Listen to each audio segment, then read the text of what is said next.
let's get started. Okay. Let's not waste any more time and get started. No? Okay. Let's get started. Welcome to Sam's Garage, presented by NH Oil Undercoatings.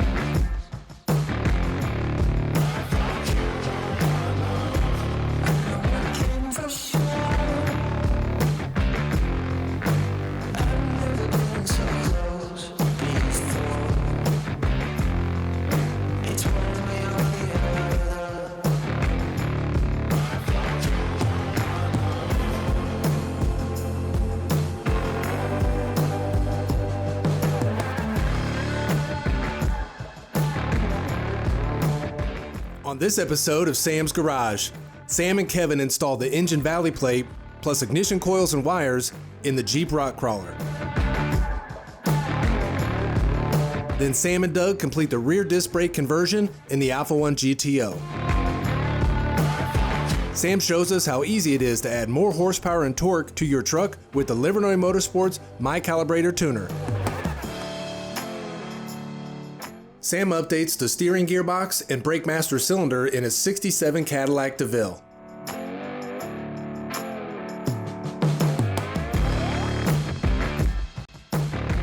Sam and Kevin get ready to install a new valley plate and ignition coils and wires from Low Car Performance. The LS Classic Series parts will give that engine a classic look while still using the modern technologies, providing the best of both worlds. Kevin, we got a lot of parts that we're going to be installing on this Jeep today. Tell us about what you got. So in our LS Classic line, we like to make the LS engine look like something it's not, right? Like the 454 you had in there. Yeah, we had the 454 in there. We needed a little more space, a little more power, fuel injection, modern engine, but we still want it to look old, cool, and we want to add in some of our parts, like our distributor kit. This allows you to route your wires up from the plugs, through this, and then out the back of the motor. You can mount your coils wherever you want. In this case, we're going to put them inside, keep them clean, dry, and cool. I love how you mimicked the 454 valve covers with those LS Classic valve covers. It really looks period correct. Yeah, and we have a valley plate that offers breathing only. You know, it's smooth. It's got a baffle to keep the oil out. Right. Then we've got another version that you can use an oil fill that also can act as a breather. Absolutely, and you guys, when you're doing any kind of work like this, you want to make sure not to remove the PCV system, the positive crankcase ventilation, because that's going to remove the pressure in the crankcase, keeping you from burning oil, and it brings your emissions down. We're in vacuum 95% of the time, and that's when the PCV system is going to work mostly. That 5% of the time that we're actually full throttle, that's when the breather comes into place in front of the throttle body and takes over the PCV system, pulling out the manifold pressure. But because we're 95% in vacuum, you want to retain the PCV system for the integrity of the crankcase.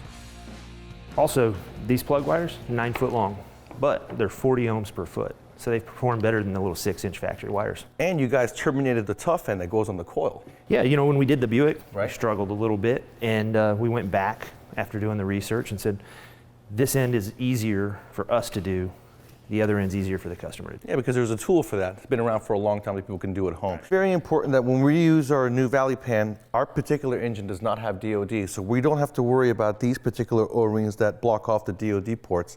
But we do have to worry about this one, which blocks off the factory oil sending unit, right? Right, and to keep a clean look, we don't want to leave that on the top because, you know, you got your big sensor on the top. So we've got a relocation block that'll bring it down to the oil pan. We O-ring this to get rid of the factory gasket and make it a little easier and cleaner install. You just move this, bolt it down, put your oil pressure sensor in there, it's out of sight. Our crate motors in-house, we take care of all of this. So there's no guesswork for somebody who's not familiar with it. We make sure everything's sealed. We run the engine with the computer that you're going to get. So Sam, like we said, we're not going to actually hook these up because we're just mocking, but we'll go ahead and throw them up through here since we have an opportunity to see where we're going to go inside. We'll put the coil end in there. We'll just leave this out in the engine compartment. So Sam, I think these will fit really nice up here.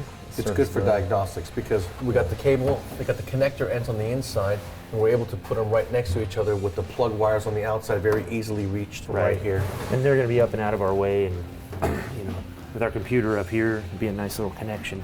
Now, are you going to be worried about the wires being together? Because you know the old school people said don't run them together because of resistance. No, these are high quality wires. You're not going to have any interference between the wires. That's awesome. Yeah. Got the coil packs installed on the inside. We are going to go back and loom that so we don't have any jagged edges. The hard part is running them through the distributor and terminating the ends. Yeah, so you want to take your time when you do that. Obviously, like everything else, we're in mock-up phase. The only reason we did this was to make sure we had clearance for the boots inside the cab where we are. It's a little extra work, but it'll be worth it to know that we don't have to do it again later. Yeah, and you guys running your spark plug wires through that distributor, if it were me, I'd be running with the natural firing order of the distributor that comes on the small block so that it looks real, you know? Yeah, I mean, if you want a clean look that doesn't cross wires, that's fine. Yeah, but I'm like you, traditional. Give it that real old school look. I can't wait to see the final look of this thing.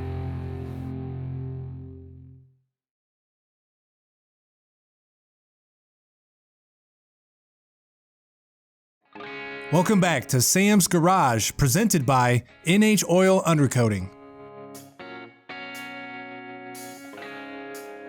Sam and Doug mock up the rear disc conversion for the Alpha One GTO.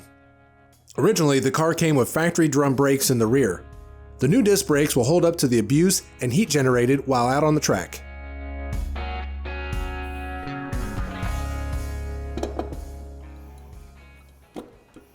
That's going to look really good under the hood of our 250 GTO. It's going to make a whole bunch of power as well. That's why we have to consider stopping the car.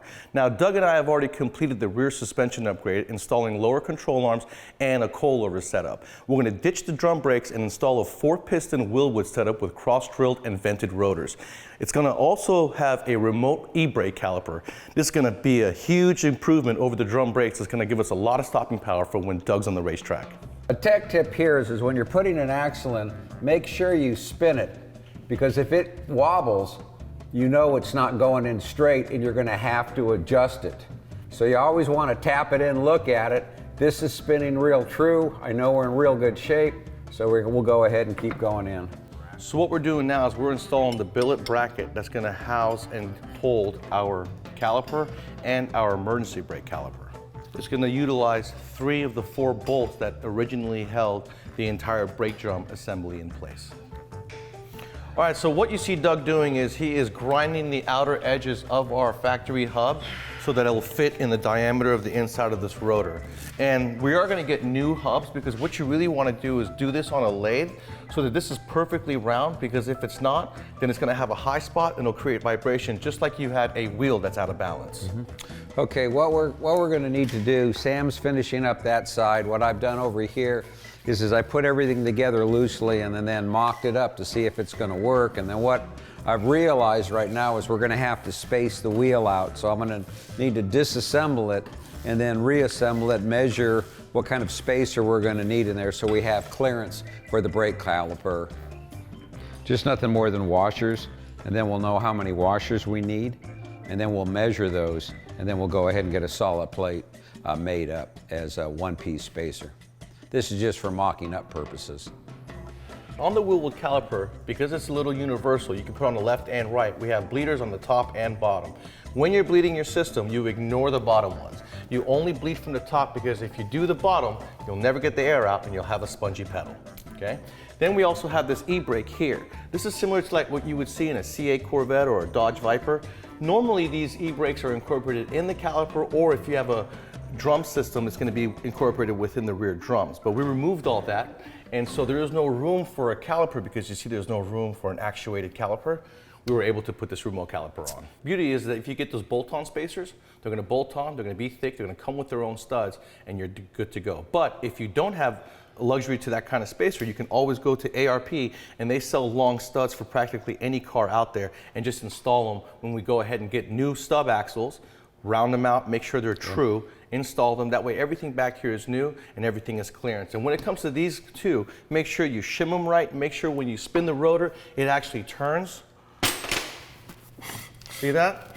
Okay, so there's a little bit of shimming and clearance that you got to do so that you guys don't go down the road and your brakes lock up on you due to friction.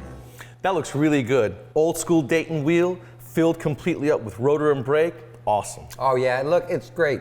You know, it was a lot of work getting it here. Make sure you guys, when you're doing this at home, you're taking your time, you're mocking it up. After you mock it up, make sure that you can spin it, the wheel spins real free, and that test the brakes, make sure they're good. Yeah, you know, take your time when you're doing big brake upgrades. It's gonna take some time. That's why they supply you with all those shims.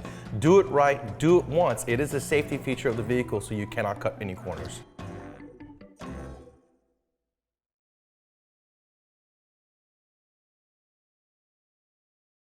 Now back to more Sam's Garage.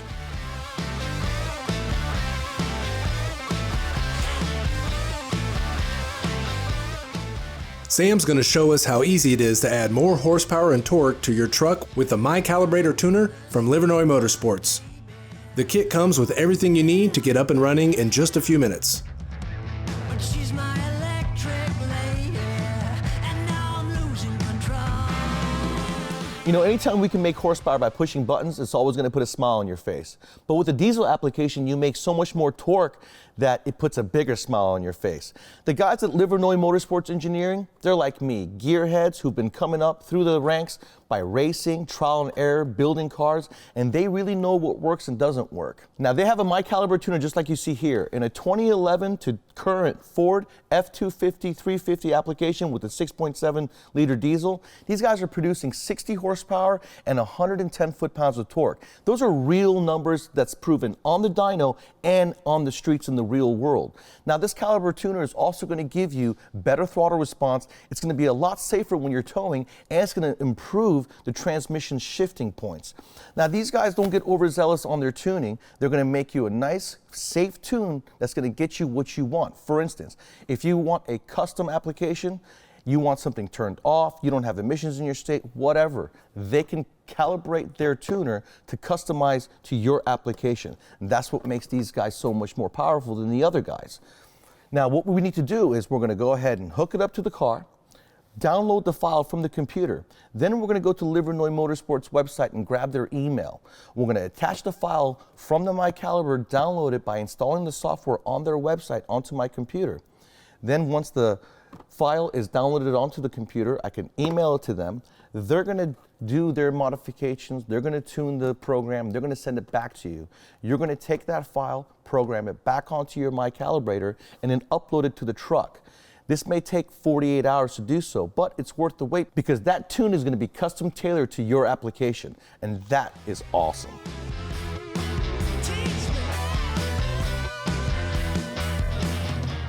All right, now in the box, you're going to get the tuner itself, which is very easy to use. Just follow the instructions. And you're going to get two cables, one for the diagnostic port and one for your computer.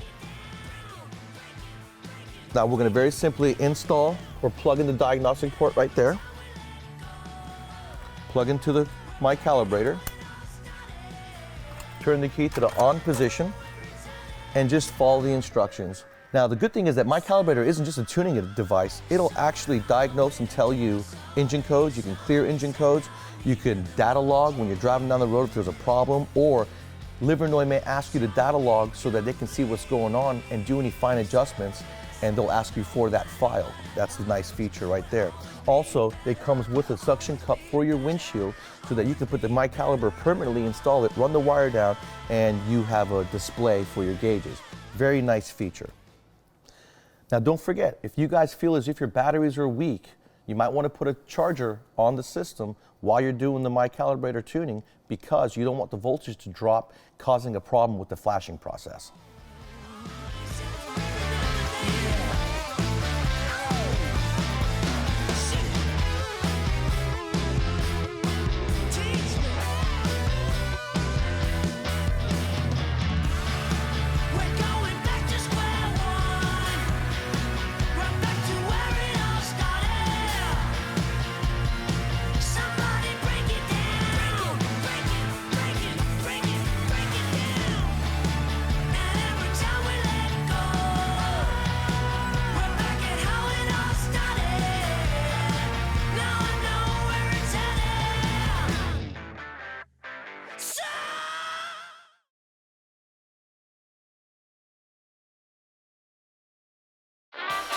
Welcome back to Sam's Garage, presented by NH Oil Undercoating. Sam's 67 DeVille is back on the set, and this time to get a much needed update to the steering gearbox. Sam also starts the brake system upgrade by replacing the master cylinder. The replacement parts from OPGI will ensure a classic look and factory functionality. Anytime you guys are building a driver or an old classic like I am here with the 67 DeVille, whether you be making a resto mod or you're going to make it a daily driver, you need to address the chassis and the suspension. You have to make it safe, and we need to address the steering. We're also going to address the brake booster and new master cylinder, but first we're going to do the steering because it's staring at me in the face right now. The steering box is right here. It is original to the vehicle. I went to opgi.com. They have everything for Buicks, Oldsmobiles, Cadillacs, Pontiacs, and GMs. Not only do they have resto parts, regular OEM new old stock, but they also have performance parts for you guys. And I went to them, got my brakes set up. I've even got a steering gear from them and a brake booster master cylinder combination. I'm gonna rebuild this thing by replacing the master cylinder. The rag joint looks perfectly fine. All I need is a pitman arm puller. My drag link all looks good. We're gonna keep it in place. Let's go ahead and get started on replacing the steering gear.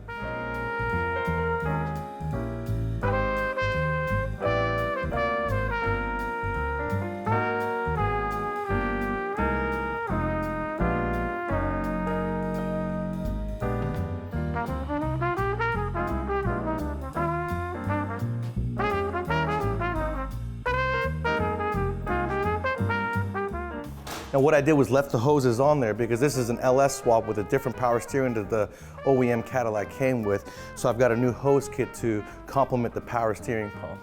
Now normally this would have been harder to pull out, but I went ahead and removed the engine to make it easier for me.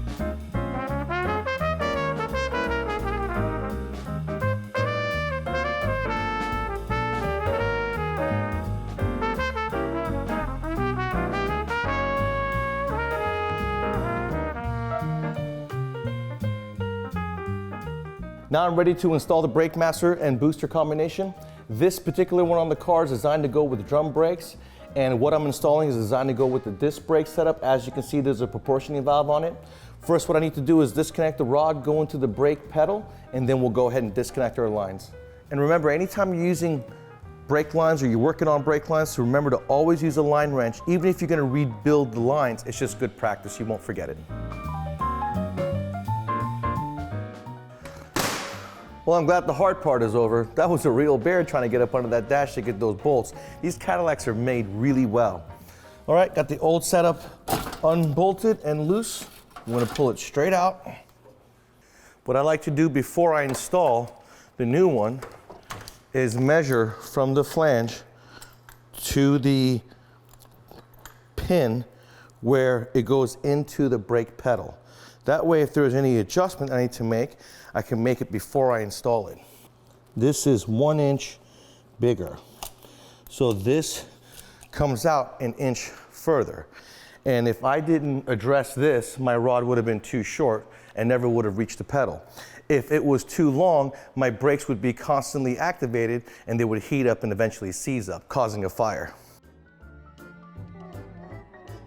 As you can see, I got my master cylinder and booster installed. It's all ready to go. All I got to do now is run all new hard lines, considering it's over 50 years old. And remember, you guys want performance parts or even resto parts for your classic. If you have a Cadillac, Oldsmobile, Buick, GM, or Pontiac, check out OPGI. For over 30 years, they've been supplying you with resto parts, and they got high performance parts, just like I got here.